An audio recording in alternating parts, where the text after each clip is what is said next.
అలాగే ప్రభువైనా పాపముతో నిండినటువంటి వారు దోషులతో నిండినటువంటి వారికి ఆయన ఆ రక్తభరణ ఆయన పాప క్షమాపణ కలిగిస్తున్న దానిలో వారి తల్లి జ్ఞానం శిక్షావిధి లేదా దాని శిక్షలో నుంచి మమ్మల్ని తప్పించుకోవాలైనా ఈ కృపలోనే మమ్మల్ని నడిపిస్తూ దాన్ని బట్టి వారి తల్లి నీకు లేనట్టు మమ్మల్ని ఆయన దర్భాగ్రలో బతుకుతున్న మమ్మల్ని అబద్ధంతో బతుకుతున్న మమ్మల్ని చూడాలైనా నీతి మార్గంలో నీతి వల్ల రక్తమును మాకు కనబరిచిన దాన్ని పొందుతున్నాము కాబట్టి మీకు వాక్యం ద్వారా మమ్మల్ని ఆయన మీ మాట మమ్మల్ని హెచ్చరిస్తూ మమ్మల్ని బలపరుస్తున్న దాన్ని బట్టి కాబట్టి నేను ఏది దిక్కులేనట్టు మమ్మల్ని ఆయన దూరంగా మమ్మల్ని పరిసరానికి దూరంగా పారేసి మమ్మల్ని చూడైనా మీ రక్తంతో కడిగి పట్టి ఈ సమాజంలో ఏర్పాటు చేసుకొని ప్రభావం సంఘంలో ప్రభావ ఈ బిడ్డల్లో చేర్చి ప్రభావం ఏర్పడి చరమలోనే మమ్మల్ని ప్రత్యేకపరిచిన ఈ యొక్క సంఘంలో నడిపించి నేను ఆరాధించుకుంటూ నాకు ఎప్పుడైనా నీ కృప లేకపోతే నీ మహిమ లేకపోతే ప్రభావ ఏమైపోతే వాళ్ళు అవుతుంది అటువంటి నేను ఈ ఊరు ఈ లోకంలో మా కొరకు ఏం చేయనట్టు వారు ఉన్నప్పటికీ అయినా నేనున్నానని ధైర్యపరిచి మమ్మల్ని ప్రభావైనా మా కొరకే ప్రాణం ఇచ్చి నేను ప్రాణ ప్రయత్నం ఉన్నాను మా కొరకు చూపించి అయినా ఏ విధంగా నిర్వహించుకోలేక మా పట్ల మా జీవిత పట్ల చేస్తున్న ప్రతి మేలును బట్టి ఏ విధంగా నిర్వహించుకోలేక నా స్థితి ఆధార నీకే సమర్పిస్తున్నాను పరమ తండ్రి.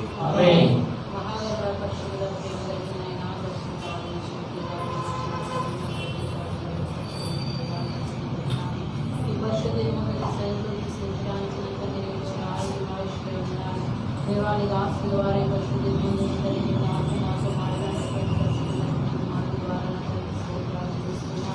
దేవాన్ని తల్లి రాజ్యాన్ని దేవుని తల్లి ప్రభా మా యొక్క పాపాలను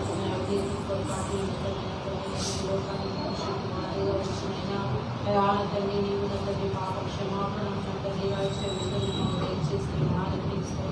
చేస్తున్నాను ప్రయాణ తల్లి ప్రభా నీతిని నా తల్లి మాకు దయచేసిన దానికి స్తోత్ర నీ సన్నిధిలో నీ సహవాసంలో కలిగి జీవించడానికి నీ సన్నిధిలో ప్రవేశించడానికి నీవు చూపినటువంటి మహాకృపను బట్టి నీకు స్తోత్రాలు చెల్లించుకొని ఉన్న తండ్రి ఎన్నికలేని నా బ్రతుకును ఎన్నికలేని నా జీవితము నా తండ్రి అయాన తల్లి ప్రభా గెలపెట్టలేనటువంటి నా తండ్రి ప్రభా అయాన యొక్క అమూల్యమైనటువంటి శ్రేష్టమైన రక్తమును నా తండ్రి నా కొరకు కాచినైనా ఈ యొక్క నా తండ్రి ప్రభా అయాన తండ్రి రచనైనా గెలపెట్టలేనటువంటి నా తండ్రి అయాన తండ్రి నా తండ్రి పరిశుద్ధమైనటువంటి రక్తమును నా తండ్రి యొక్క పాలకు నా తండ్రి ప్రభా రక్తమును నా తండ్రి ప్రభా అటు కలువ సెలవులో నా తండ్రి పడి అయినటువంటి రీతికి నీకు స్తోత్రాలు చెల్లిస్తున్నాను ప్రభా అయాన తండ్రి రచనకు నా తండ్రి ప్రభా అయాన తండ్రి ప్రభా నా పక్షమున తండ్రి నీవు నా తండ్రి అనేక మేడలతో ఉపకారములతో నా తండ్రి ప్రభా అనుక్షణము కూడా నా తండ్రి దయను నా తండ్రి నా పట్ల చూపిన విధానికి స్తోత్రాలు చెల్లించుకొచ్చు అయాన తండ్రి సంఘం పట్ల సహవాసం పట్ల కుటుంబాల పట్ల నా తండ్రి ప్రభా నేను చేసినటువంటి మేడులు ఉపకారాలతో కలుపుకొచ్చు నువ్విచ్చినటువంటి రక్షణ పాత్రను చేరుకొచ్చుకోవచ్చు అయాన తండ్రి నా హృదయపూర్వక స్థితి ఆరాధన ఒక్కరికే సమర్పిస్తూ ఆరాధిస్తున్నాను తండ్రి.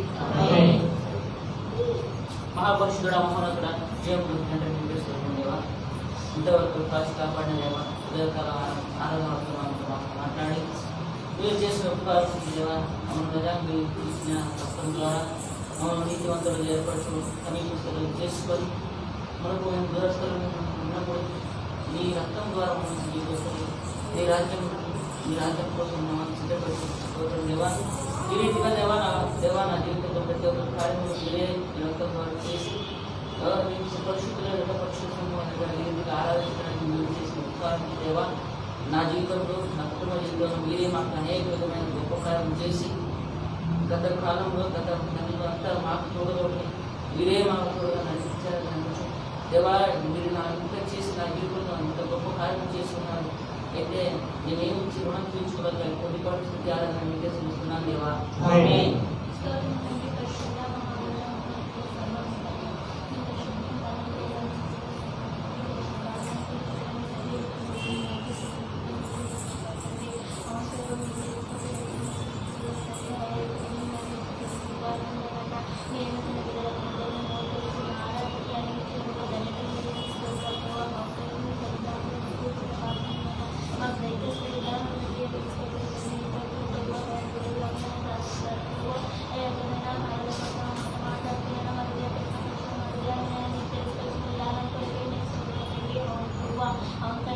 కాకుండా నేను అన్నిటికంటే నిష్కలమైన పరిశుద్ధమైన రక్తం ప్రభావ నీ రక్తం ద్వారానే ప్రభావ సకలమైన అయా ప్రభావ నీ రక్తం ద్వారానైనా అయా ఎప్పుడో పాపల బట్టి మమ్మల్ని నైనా అయా మా అపరాధం ద్వారా దోషం ద్వారా మేము పుట్టినప్పటికీ నైనా మమ్మల్ని క్షమించి ప్రభావ నీ రక్తం ద్వారా ప్రభావ మమ్మల్ని నీతిమంతులుగా నైనా తీసుకోండి. అవును ప్రభావ ఈ లోకంలోనైనా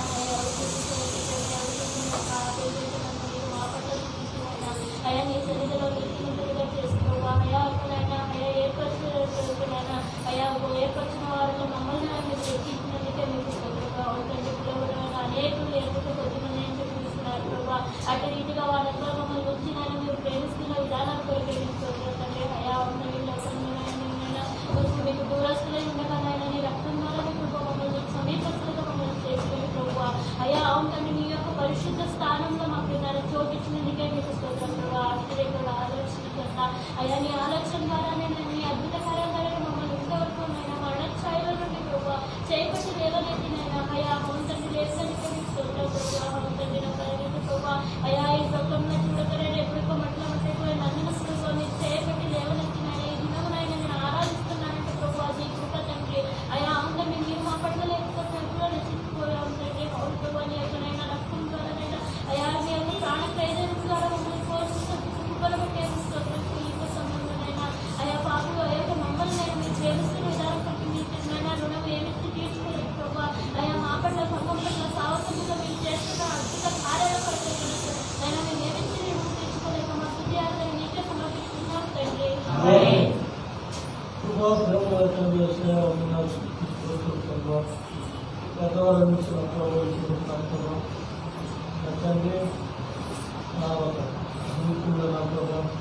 ఎన్నో చేసిన ప్రభావ అయినా నా జీవితాన్ని నా ప్రభావ తండ్రి రక్తం పెట్టండి తండ్రి సన్నిధులు చేసుకోండి నా ప్రభావ. సన్నిధిలో నా ప్రభావాన్ని ఆరంభించిన నాకు ఇచ్చిన రాయిపోతున్నా ఈ మధ్యలో నా ప్రభావ తండ్రి ప్రభావ నన్ను తండ్రి తండ్రి మీకు నా పట్ల నువ్వు చేసిన మేలు నా ప్రభుత్వం సావాసంలో సమీపం చేసి నన్ను ఎంతో గొప్పగా తండ్రి నన్ను అంగీకరించి నా ప్రభావ జీవితాన్ని నా ప్రభావ ఈ అవసరంలో నా తండ్రి తండ్రి ఎంతవరకు తీసుకోవడం నా ప్రభావ నా ప్రభావ లోకంగా నా ప్రభావ కొడిపోయిన జీవితంలో నా ప్రభావ కొడిపోయిన నా జీవితాన్ని నా ప్రభావాలను తండ్రి ఏర్పరచుకొని ఈ సమయంలో నేను ఆరాధించడానికి అలా నన్ను క్షమించి నా ప్రభావ ఆ పాపాలను క్షమించి ఈ సన్నిధిలో ఆరాధించిన పరిశుద్ధుల దూతల శివని ఆరాధించిన కృప తను అనుగ్రహించిన తండ్రి అవునా ప్రభావ ఎంతటి వాడి నా ప్రభావ ఏ దానికి పనికిరాని నా జీవితాన్ని నా ప్రభావ జీవితంలో నా ప్రభావ వాళ్ళు విలువైన జీవితాన్ని అనుగ్రహిస్తున్నారు ఎప్పుడు అవునా ప్రభావ నేను కలిగిన ప్రభావ ఎన్నో అద్భుతకరమైన పట్ల చేసి కుటుంబం పట్ల కానీ నా పట్ల కానీ ఆరోగ్యం పట్ల కానీ నా ప్రభావ తండ్రి సకల విషయంలో నా ప్రభావం చూడండి ఎంతో గొప్ప ఆశ్రయించిన నా తండ్రి నన్ను ప్రోత్సహించింది ఏమిచ్చే విలువ తెచ్చుకోవాలి ప్రభావ విషయాలను నేను అనుకుంటున్నాను తండ్రి. భగవద్గీతలో మా తండ్రి ప్రభా తండ్రి కలిగిన మా దేవ ఉదయకాల సమయం పెట్టండి కాలం మీ సన్నిధిలో వారిని ఆరాధించి మేము ఏర్పరుచుకున్నాం. వారి నుంచి బాధపడుతున్నాం కృప ద్వారా మన సాక్షి కాపాడి తండ్రి అనేకమైనటువంటి లోపల అనేకమైన ప్రోగ్రాముల నుండి మమ్మల్ని సాక్షి కాపాడి భద్రపరిచి సజ్జులుగా మమ్మల్ని మమ్మల్ని రక్షించి నిజంగా నేను ఆరాధించుకునే ధనిక మా ఉద్దేశించి పదనాలు వాక్యం ద్వారా మాట్లాడుకుంటున్న ప్రతి అమలు అనేక వాక్యములు కట్టుకుంటున్నాను. ప్రజలను మొత్తం ఆలోచన పెట్టారు ఆయన మన మరణం నుండి పాపం నుండి క్షమించి రక్తం వల్ల వినిపించిన వారికి మహిమ గణప ప్రభావం ఇవేమో పనులు వాటిని భక్తులు కలిగించినప్పుడు ఇదిగో నా దేవ ఉదయకాల సమయంలో తండ్రి ప్రభుత్వం తెలియపడిన ఈ రక్తంలో పొందుతున్న అమూల్యమైన ఆశీర్వాదాలను జ్ఞాపకం చేసుకుంటూ మీ రక్తం ద్వారా నాయన మా ప్రతి విధమైనటువంటి ఆయన పాపములన్నిటికీ క్షమాపణ. నీ రక్తం ద్వారా మాకు జీవితంలో నీతి లేని మా బ్రతుకులకు దుర్నీతిని పిలిపించి నీతిని కలుగజేశాను. ఇంత మాత్రమే కాదు, నీ రక్తం చేత మేము నీ సన్నిధికి రాగలిగాము. మేము ఎక్కడో దూరంగా లోకంలో మలినమైన బ్రతుకులు దైవోగ్రతకు సిద్ధమైనటువంటి ఆ లోకంలో మేము జీవించకుండా నీ రక్తం మా కలవరగిరిపై చిందించి ఆ రక్త ప్రోక్షణ ద్వారా నీ సన్నిధి మమ్మల్ని నడిపించావు. నీ ఆలయంలో ఒక స్తంభంలో మమ్మల్ని నిలబెట్టావు. నీ శరీరంలో ఒక అవయవంలో మమ్మల్ని మార్చావు. ఇది మాత్రమే కాదు, నీ సన్నిధిలో నీ రక్తం చేత మమ్మల్ని ఏర్పరచుకున్నావు. నేను ఆరాధించేవారుగా, నేను గణపరచేవారుగా, నేను మహిమ తెచ్చేవారుగా అది మన పరలోకంలో దేవదూతలు ఏర్పాటు చేసుకున్నావు. నిత్యములు స్తుతించాలని ఈరోజు ఈ సమయంలో నిన్ను ఆరాధించడానికి మమ్మల్ని ఏర్పాటు చేసుకున్నది మీకు స్తుతుల స్తోత్రం. ఇక్కడ ఆరాధిస్తూ సేవిస్తున్న మా జీవితాలను పరిశుద్ధమైన స్థలంలో ప్రవేశించినట్టుగా నీ రక్తం ద్వారా మాకు ధైర్యం కలిగిస్తూ నిత్య నరకానికి పోవాల్సినటువంటి మా మార్గాలను, నిత్య నరకానికి సిద్ధపడిపోతున్నటువంటి మా జీవితాలను వెతికి రక్షించి కరుణించి కృప చూపించి క్షమాపణ ఇచ్చే నీతిమంతులుగా తీర్చి నీ సన్నిధికి చేర్చి మమ్మల్ని ఏర్పాటు చేసుకుని రాజ్యకు వారసులుగా నాయన తండ్రి నీ రాజ్యానికి నేను తన హక్కుదారుగా మమ్మల్ని మార్చిన దాన్ని బట్టి మా హృదయపూర్వక స్తుతి ఆరాధన యేసు నామములో మీకే సమర్పించుకుంటున్నాను తండ్రి. తను వేసి నిలబడినట్లయితే పాట పాడుకుంటుండగా ప్రభు నామాన్ని మహిమపరచుకుందాం. పాట పాడు. అందరూ లేచి నిలబడి పాట పాడుతున్నప్పుడు ఎవరు ఆరాధించలేదో వాళ్ళందరూ కలిసి రెండోసారి కలిసి పాడడానికి ప్రయత్నం చేయండి. ఎవరు మౌనం ఉండకూడదు. పాట రాని వాళ్ళు చెప్పాను కదా, చప్పట్లు కొడతా కనీసం చప్పట్లన్నా కొట్టి ప్రోత్సహించండి. పాఠశాల 213 పాట పుస్తకంలో పాల్గొన్నవారు భజీవితాన్ని ప్రవేశించారు.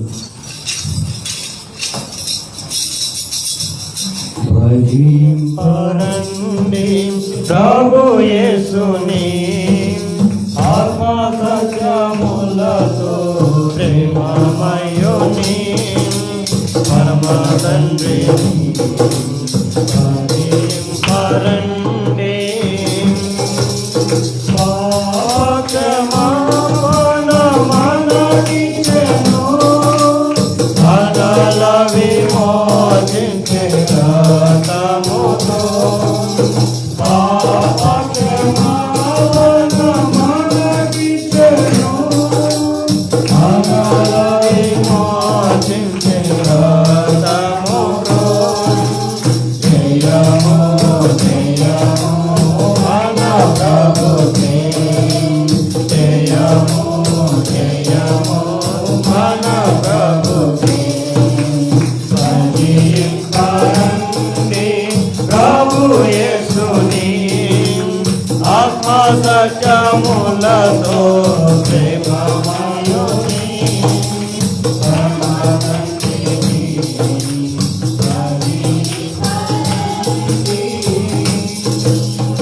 ఆత్మ మందిర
Hosanna, Hosanna,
కూర్చోండి, దయచేసి కూర్చోండి. ప్రభు బల మన మధ్య ఉన్నది. ప్రభు బలలో పాల్పంపులు పొందుకునే ముందుగా ప్రభు వాక్యాన్ని కొన్ని నిమిషాలు మనం ధ్యానం చేసుకుందాం.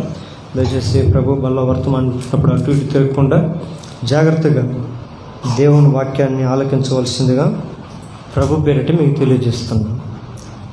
గత వారం కాకుండా అంతవరకు ముందు మనం కొన్ని లేఖన వాక్యాలు మనం ధ్యానం చేసుకుంటూ వస్తున్నాం.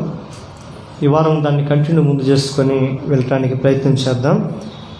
కొరింథీయులకు రాసినటువంటి మొదటి పత్రిక 11వ అధ్యాయము 28వ వచనం మనం ధ్యానం చేస్తూ వచ్చాం.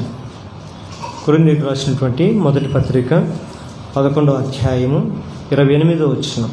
ఎవరైనా ఒకరి దగ్గరగా చదవాలి.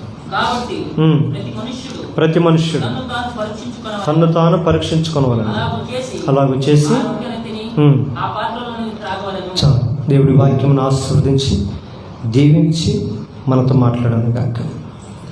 చూడండి, నా వైపు చూడండి. ఇంకా ఇక్కడ మన ఎదుట ఉంచబడినటువంటి ఈ ప్రభు యొక్క శరీరమును, ఈ ప్రభు యొక్క రక్తమును తీసుకుంటున్న వారితో అపోస్తలుడైన పౌలు చెప్తున్నటువంటి మాటలు ఏం చెప్తున్నాడు?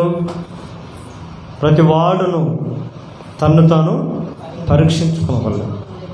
పరీక్షించుకున్న తర్వాత ఏం చేయాలి?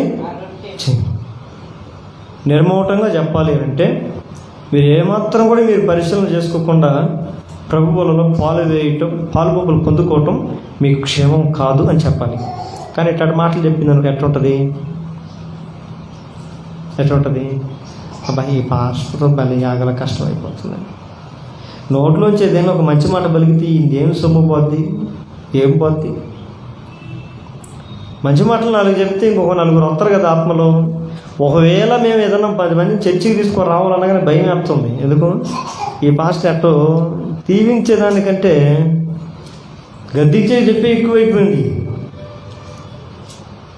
కానీ ఈ మాట చూడండి, ప్రభు వాళ్ళ దగ్గరకు వచ్చేటప్పుడు ఏం చేయాలంట? ప్రతి వారు కూడా తన్ను తాను పరీక్షించుకోవాలి. అలాగొచ్చేసి ఆ రొట్టెను తిని ఆ పాత్రలోనిది త్రాగవలెను. ఎందుకు దేవుడు ఈ మాట పరిశుద్ధాత్మ ద్వారా మనకు చెప్పిస్తున్నాడంటే, చూడండి, మనల్ని పరీక్షించుకోవటం చాలా ఉత్తమమైనటువంటిది.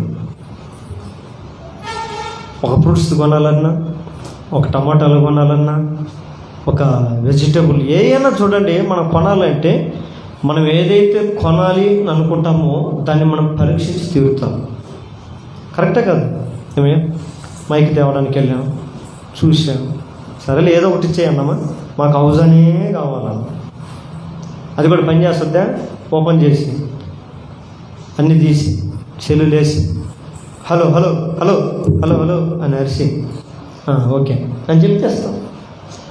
ప్రతిదీ కూడా పరీక్షిస్తాం మనం. భూమి మీద మీరు ఏటినైతే పరీక్షిస్తారో ఒక్క ఒక్కసారి ప్రభు బల దగ్గరికి వెళ్ళినప్పుడు మాత్రము లోకంలో వాటన్నింటిని పరీక్షించడం ఆపేసి మిమ్మల్ని మీరు పరీక్షించుకోండి. ఈ రోజుల్లో ప్రజలు ఎలాంటి వారు అని అంటే, తమను తాము పరీక్షించుకునేవారు తక్కువ, ఎల్లప్పుడూ ఇతరుల గురించి పరీక్షించేది చాలా ఎక్కువ. మనం ఎట్టివారమో మనం మర్చిపోతున్నాం. ఈ రోజుల్లో ఎలాంటి పరిస్థితులు వచ్చాయి అంటే, ఎప్పుడు ఇతరుల గురించి మనం ఆలోచించి ఇతరుల తప్పులు ఎతికి ఇతరుల యొక్క ఉద్దేశాలను మనం తప్పు పట్టి మనలో ఉన్న బలహీనతను మనమే మర్చిపోతున్నాం. అసలు మనం ఎట్టివారో అనే విషయం కూడా మనం మర్చిపోతున్నాం. మనం ఎలాంటి వారము, మన స్థితి ఏంటి, మన స్థాయి ఏంటి, మన బతుకేంటి, మన భవిష్యత్తు ఏంటి, అసలు మనం ఎలాంటి వారం, మనం ఎట్టి వారం అనే విషయాలు మానవుడు అన్నీ మర్చిపోతున్నాడు. దేనిని బట్టి? ఇతరులను పట్టించుకొని. అది దేవుడు ఏమంటున్నాడు? నీ మట్టుకు నీవు పరీక్షించుకో. నా ప్రియమైన దేవుని బిడ్డలారా, ప్రభు బలంలో పాలుపంపులు పొందుకోవటం అంటే ఆయనలో పాలుపంపులు పొందుకోవటమే, అంతే. ఏంటి? దేవునితో ఒప్పుకోవటం అని. ఎందుకు చెయ్యెత్తమని చూపిస్తారయ్యా అంటే, ఎవరైనా ఒప్పుకొని తీర్మానం చేసుకున్న వారు మీ చేతులు ఎత్తండి అని ఎందుకు అంటారంటే, నేను ఒప్పుకున్నానని చెయ్యెత్తి ఆయనతో చెయ్యి కలపటానికి, ఆయనతో కలిసి ఉండటానికి నేను ఇష్టపడుతున్నానని చెప్పటమే ఈ సంకేతం. దీన్ని సూచిస్తుంది. ఎప్పుడైతే మనం ఆయన శరీరాన్ని, ఆయన రక్తాన్ని మనం పాలుపంపులు పొందుకుంటామో ఆయనతో పాటు పాలివారణమై ఉన్నాం. రైట్? ఏమై ఉన్నామంట? ఆయనతో పాటు పాలివారమై ఉన్నాం, సహ పాలిభాగస్థులమైనతో. హృదయాన్ని పరీక్షించుకోవాలి, మనసును పరీక్షించుకోవాలి, మన ఆలోచనలు పరీక్షించుకోవాలి, మన నోటి తీరును పరీక్షించుకోవాలి, టోటల్గా మనం ఏంటో పరీక్షించుకోవాలి. ఈ ప్రభు బల్ల దగ్గరకు వచ్చి కూర్చున్న తర్వాత ఏం పరీక్షించుకోవాలి అని అంటే, నేను అంటాను, మొట్టమొదటిగా ఈ ప్రభు బలలో పాలుపంపులు పొందుకుని నేను దేన్ని బట్టి పాలుపంపులు పొందుకుంటున్నానని ప్రశ్నించుకోవాలి. నేను ఎందుకు బల్లలో పాలుపంపులు పొందుకోవాలి? నెంబర్ 1, ఎందుకు అని అంటే మీరేమంటారు? మేము బాప్తిసం తీసుకున్నాం కాబట్టి పొందుకోవాలి. తీసుకోకపోతే బాగుండదు. బాప్తిసం తీసుకొని మళ్ళీ తీసుకోకపోతే పాస్టర్ గారు మళ్ళీ నేనేమైనా పాపం చేశాడు అనుకుంటాడేమో, నేనేమైనా పొరపాటు చేశాడు అనుకుంటాడేమో, లేకపోతే నేను తప్పిపోయినా అనుకుంటాడేమో అని మొహమాటముతో ప్రభు వల్లవాడు పాలపంపులు పొందుకునే వాళ్ళు చాలామంది ఉన్నారు. అయితే ఎందుకు పరీక్షించుకోమని దేవుడు అంటుండంటే, పరీక్షించుకుని అందులో చేయి వేస్తే నీకన్నా ధన్యుడు ఇంకొకడు లేడు అని అర్థం. పరీక్షించుకొని నీలో పొరపాట్లు కనపడవచ్చు, పరీక్షించుకోనగా నీలో అనేకమైన తప్పిదలు కనపడవచ్చు. అలా అని చెప్పి నువ్వు పాలుపంపులు పొందుకోకుండా చెయ్యి వెనక్కి దించమని కాదు, పొందుకోవద్దని కాదు. నీలో నీకు కనబడితే ఒప్పుకునే గొప్ప అవకాశం, గొప్ప సమయం దేవుడు నీకు ఇవ్వడానికి. ఆమేన్. మోషే అంటాడు, కీర్తన 90 అంటాడు, ఆయన ముఖ కాంతిలో నేను నిలబడినప్పుడు నా రహస్య పాపములన్నీ నాకు కనబడినంటాడు. ఏమంటాడు?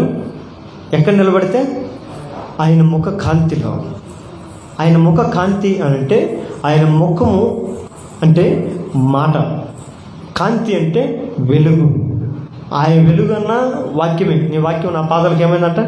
వెలుగై ఉన్నది.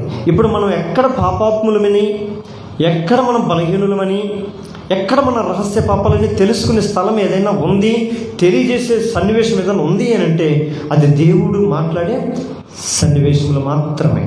దేవుడు వాక్యం మనతో మాట్లాడుతున్నప్పుడు మనం ఎట్టివరకు మనం పరీక్షించుకోవాలి. నిజమే సార్, నీవు చెబుతున్న మాటను బట్టి నేను నేటి వరకు కూడా నేను నిరపరాధిగా ఉంటున్నాను అని చెప్పగలిగిన హృదయం కలిగిన వారు ఉండాలి దేవుడు ఆశ. లేదయ్యా, చాలా విషయాల్లో నేను పొరపాటు చేశాను, నన్ను క్షమించు అని చెప్పే హృదయం కూడా యేసయ్య కాదు. 2 కావాలి. ఎందుకు పరీక్షించుకోమని చెప్తున్నాడంటే 2వ విషయం చెప్తాను. శిక్షింపబడకుండానట్లుగా పరీక్షించుకోమంటున్నాడు. ఏమంటున్నాడు? శిక్షింపబడకుండానట్లుగా. ఎందుకంటే తొందరపాటు వలన మానవులు దారి తప్పి పోదురు అని ఉంది సామెతల గ్రంథంలో. తొందరపాటు ద్వారా తొందరపడకూడదు జీవితంలో వేటికి కూడా. అలా అని చెప్పి నేను చర్చికి కూడా లేటుగా వస్తానంటారు కొంతమంది. తొందరపడద్దురా అంటే నాయన అంటే నువ్వే చెప్పావు కదా పాస్టర్ గారు తొందరపడద్దని. నేను తొందరగా లేచాను కానీ మళ్ళీ నువ్వు చెప్పిన వాకి గుర్తుకొచ్చి ఇంకెందుకు ఇప్పుడు తొందర ఎందుకు, లేవడానికి కూడా తొందర మంచిది కాదు, నిదానంగా లేద్దాం నేను పడుకున్నాను. లేచాలకు 11 అయింది, చర్చికి వచ్చాక 12 అయింది. తప్పు నాది కాదు నీది ఇట్లా చెప్పడం అని అంటే ఎట్లా? త్వరపడాల్సినవి ఉంటాయి, నిదానించవలసినవి ఉంటాయి. అయితే మనం ఏ విషయాల్లో త్వరపడాలి? మంచి విషయాలకు ఎప్పుడు కూడా త్వరపడాలి, కాని విషయాలకు ఎప్పటికీ కూడా నిదానించాలని చెప్పను, ఆగిపోవాలి. మళ్ళీ కొద్దిగా నిదానంగా చేసుకుంటా పోతాం మనం అక్కడ. ఆగిపోవడం అంతే అక్కడ. ఎందుకు అంటే శిక్షింపబడకుండా ఉండున్నట్లుగా, పరీక్షించుకోకపోతే శిక్ష ఉంటుంది. అందుకని అంటాడు వివేచింపగా తిని త్రాగువారు శిక్షావిధికే తిని త్రాగుతున్నారంట. అందుకని మీరు వివేచన లేకుండా తింటే శిక్ష కలుగుతుంది. కనుక మీకు శిక్ష తీసుకునే శరీరము, ఈ రక్తము మీకు శిక్షగా కాదు. 1 ఆశీర్వాదంగా మార్చబడాలి. 2 మీ జీవితాలకి క్షమాపణకరంగా మారాలి. 3 ఆధ్యాత్మిక జీవితంలో అభ్యున్నతకన్నా మమ్మల్ని తీసుకెళ్ళాలి. 4 ప్రభు కొరకు రోషంగా బ్రతికిన బలము కలిగిన శక్తి వల్ల ఉన్నట్లుగా మిమ్మల్ని తయారు చేయాలి. 6 క్రీస్తు కొరకు మిమ్మల్ని సంపూర్ణంగా తయారు చేయాలి. అంతే, ఇంక చెప్పుకుంటూ పోతే చాలా వస్తాయి. ఏం చేయాలి అంటే దీంట్లో క్షమాపణ కూడా ఒక భాగమై ఉంది. ఒప్పుకోకుండా గడిచిన వారం మనం అనేక విషయాల్లో పొరపాట్లు చేసి ఉంటాం, తప్పులు ఉంటాయి, తప్పిదాలు ఉంటాయి. ఎందుకంటే మానవ మాత్రులు మనం. ఈ సమయంలో ఉన్న మనసు కొంచెం ఉండదు, ఏమేమో మారిపోతాయి మన ఆలోచనలు. కోపం వస్తే ఒక ఆలోచన, కోపపడి ఆగిపోతే మళ్ళీ ఒక ఆలోచన. ఎన్నిటితో మనం దేవుని దగ్గరకు వచ్చాం. ఇప్పుడు మోషే వచ్చినట్లే దేవుని సన్నిధికి వచ్చాం. ఇప్పుడు ఏంటంటే రహస్యం అన్నమాట, అన్నింటిని కడుక్కునే శుద్ధమైన ప్రదేశం. ఇప్పుడు పరీక్షించుకోవాలి. ఏం పరీక్షించుకోవాలి మన పట్ల? చూడండి, రోమిలికి రాసిన పత్రిక త్వరగా రెఫరెన్స్లు చదవని నాకు ఎత్తేయండి, ముగించేస్తాను. 12:30 లోపల ముగించేద్దామని ప్రయత్నం చేద్దాం. రోమిలికి రాసిన పత్రిక 12వ అధ్యాయం 2వ వచనం.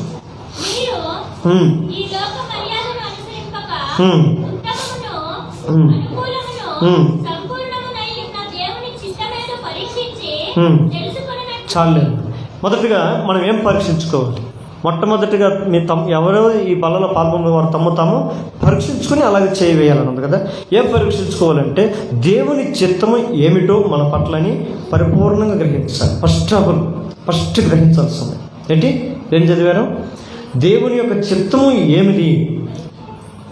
ఇక్కడ కూర్చున్న మనందరం కూడా, దేవా నన్ను ఈ మందిరంలో నడిపించావు, ఈ మందిరంలో ఉన్న నా పట్ల నీ చిత్తం ఏమిటి అని ఎంతమంది దేవుణ్ణి అడుగుంటారు? ఎంతమంది అడుగుంటారు? ఈ మందిరంలో నీ చిత్తం ఏంటి? నేను ఊరకు మాత్రం డమ్మీ పీసిన మాత్రం కాదు నీ మందిరంలో, నాకు తెలుసు అది. అలా అయితే నువ్వు నన్ను ఈ మందిరంలోనికి నడిపివు. నువ్వు ఇక్కడికి తీసుకొచ్చావంటే ఖచ్చితంగా ఏదో ప్రణాళిక ఉంటుంది నీకు. అది ఏమిటి నాతో చెప్పు అని రోజుకి ఎన్నిసార్లు ప్రార్థన చేశారు? చెప్పాడా దేవుడు? మీకే చెప్పాడా? నేను సతీష్ని చెప్పలేదా? నేను అడగలేదన్నా, ఆయన చెప్పలేదన్నట్టవా? ప్రతి ఒక్కరి పట్ల ఆయనకు ఒక ప్రణాళిక ఉండే ఉంటుంది. మొట్టమొదటిగా దేవుని చిత్తం ఏంటో మనం తెలుసుకోవాలి అని అంటే ఆడ ఒక మాట చెబుతున్నాడు, ఈ లోక మర్యాదను మీరు అనుసరింపకూడదు. ఇది మనం దీన్ని అనుసరిస్తూ దేవుని చిత్తం అడిగిందనుకో ఉపయోగం లేదు. అర్థమవుతుందా? ఈ రెండింటిని టాలీ చేసుకోవాలి. దేవుని చిత్తం తెలుసుకొని నువ్వు ఆశపడుతుంటే మొదటగా లోక సంబంధమైన కొన్ని ఉంటాయి. ఈ లోక మర్యాదలు, ఈ రోజులు ఈ లోకానికి మర్యాదలు చాలా అవసరం. మర్యాద ఇవ్వకపోతే చర్చకు కూడా రాదు. మాకు మర్యాద లేకపోతే ఇంటికి కూడా పోం మేము. మాకు మర్యాద లేకపోతే మేము మనుషులతో మాట్లాడం. మాకు మర్యాద లేకపోతే మేము వాళ్ళకి ఏం పెట్టాం. మాకు మర్యాద ఇవ్వని చోటకి మేము ఎందుకు పోతాం? మాకు వాళ్ళకి ఏ సంబంధం లేదు అని అంటామా లేదా? ఎప్పుడు మనకు అనుకూలంగా ఉంటామని కోరుకుంటామంటే మనతో ఆ బౌండింగ్ కరెక్ట్గా ఉంటే మనం వాళ్ళు అనుకుంటాం, లేకపోతే. అయితే దేవుడు పరలోకమందుండి మనం చూసినప్పుడు మన బాండింగ్ ఎట్టుందంట? ఆదికాండం 6వ అధ్యాయం అంటాడు, దేవుడు భూలోకమును చూసినప్పుడు అది ఆయన సన్నిధిని చెడిపోయి ఉండేను. రైట్? ఏమైపోయిందంట? ఆయన చేసిన మానవులు భూమి మీద చెడిపోయి ఉన్నారు. అయితే మనుషులు ఎవరికి కావాలి? అవసరమా దేవుడికి? దేవుడికి అవసరం లేదు నాకు తెలిసి మానవులు. కానీ మానవులకు దేవుడు చాలా ఇంపార్టెంట్. అయితే మానవుడు ఏం చేస్తున్నాడు? దేవుణ్ణి త్యజించి ఈ లోక సంబంధమైనటువంటి మూలపాఠం వైపు నడిచిపోతున్నాడు. ఆ మూలపాఠంలో నడిచిపోతూ, దేవా నీ చిత్తం ఏదో నాకు తెలియజేయనంటే అది ఎంతవరకు సాధ్యం? కనుక మనం మొదట పరీక్షించుకోవాల్సింది ఏంటంటే మన పట్ల దేవుని చిత్తం ఏంటో తెలుసుకోవాలి. నెంబర్ 2, రెండో చూడండమ్మా, ఎఫెసీయుల రాసిన పత్రిక 5వ అధ్యాయం 10వ వచనం. ఎఫెసీయుల రాసిన పత్రిక 5వ అధ్యాయం 10వ వచనం. కనుక ప్రభువుకి ఏది ప్రీతికరమైనదో దానిని పరీక్షించుచు. చాలు. రెండవది చూడండి, ప్రభువుకి ఏది ప్రీతికరమైనదో మనం పరీక్షించుకోవాలి. మొదటిగా ఏం చేయాలి? నీ పట్ల నా పట్ల దేవుని చిత్తం ఏంటి? రెండవది అంటున్నాడు, దేవునికి ఏది ప్రీతికరమైనదో దాన్ని పరీక్షించుకోవాలి. ఇప్పుడు మనకి ఏం చేస్తాము? నీకే ఇష్టమని చెప్పు అంటే అంటాం. నాకు బిర్యానీ అంటే చాలా ఇష్టం సతీష్ అంటే. బిర్యానీ పాపం చికెన్ మన చికెన్ తెచ్చి చేసి పెట్టిండు సతీష్.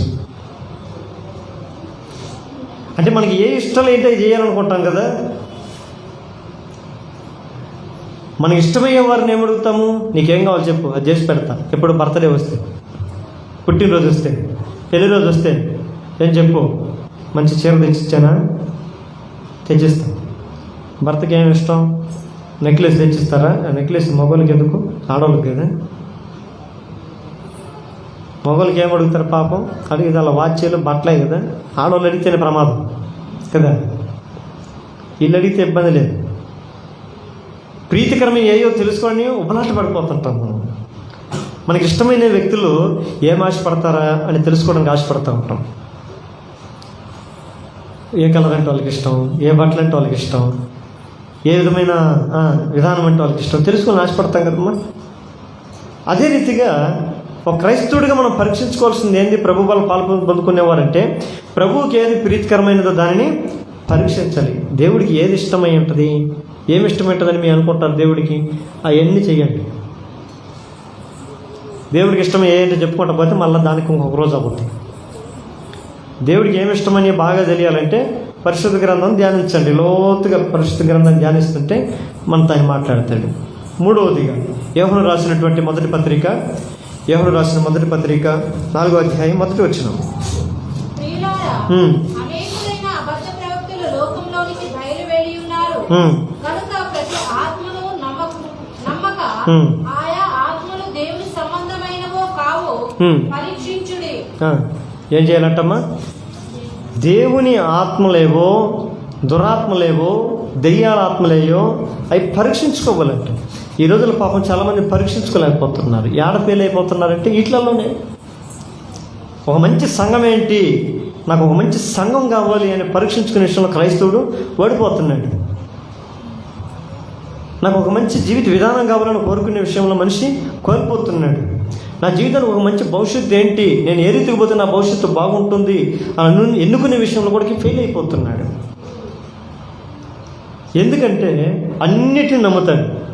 పరిస్థితులను బట్టి అన్నిటిని నమ్మి దీంట్లో అయితే నేను బాగుంటానేమో ఏమో అని దాంట్లోకి వెళ్తాడు. దాంట్లో కొద్దిగా వయసు అయిపోద్ది, టైం అయిపోద్ది, సగం నష్టపోతాడు. మళ్ళీ బయటకు వస్తాడు, ఇంకొకటి ఎన్నుకుంటాడు, మళ్ళీ దాన్ని చూస్తాడు, దాన్ని కోరుకుంటాడు, ఆడికి వెళ్తాడు, దాంట్లో సమయం వ్యర్థం, వయసు అయిపోద్ది, అన్నీ అయిపోద్ది. జీవితకాలం అంతా కూడా ప్రతి మనుషులు ఏమైపోతాం? వ్యర్థమైన వాటి మీద పడి కాలక్షేపంతో తమ జీవితాన్ని ముగించేసుకుంటున్నారు. అయితే మనం ఏం చేయాల్సింది ఏంటో తెలుసా? ఈ బ్రతికి చిన్న జీవితంలో దేవునికి ఇష్టమైన ఏంటో యోచించుకొని చేసేవారు మీద ఉన్నాక. యేసు ప్రభు ఎన్ని సంవత్సరాలు భూమి మీద బ్రతికాడు? ఎన్ని సంవత్సరాలు బ్రతికాడు? 33 సంవత్సరాలా? 33 సంవత్సరాలు. మనం ఎన్ని సంవత్సరాలు బ్రతుకుతాం? నన్ను అడగమాకంటాం. రాగిన్నెకి గ్యారెంటీ ఉంది, ఇంట్లో ఫ్రిడ్జ్కి గ్యారెంటీ ఉంది, ఏది వాషింగ్ మిషన్ గ్యారెంటీ ఉంది, టీవీకి గ్యారెంటీ ఉంది, ఆఖరికి వేసుకొని కాళ్ళకి వేసుకొని చెప్పులకు కూడా గ్యారెంటీ ఉంది. మనకు మాత్రం లేదు గ్యారెంటీ కదా. ఎప్పుడు మొత్తం తెలియదు అన్నట్టుగా ఉంది. అది యేసు ప్రభు అంటాడు, ఆ చిన్న జీవితం జీవిస్తారని ఆయనకు తెలుసు. కానీ ఆయన గురించి దేవుడు అంటే, ఇతడు నా ప్రియ కుమారుడు, ఇతడు యందు నేను ఆనందిస్తున్నాను. ఎందుకయ్యా దేవుడు అతను ఏందో ఆనందిస్తున్నాడంటే ఈ చిన్న జీవితము సంపూర్ణంగా నీకే అంకితం అవును కాకనే అర్పించుకొని లోకానికి వచ్చినవాడు. ఏంటది?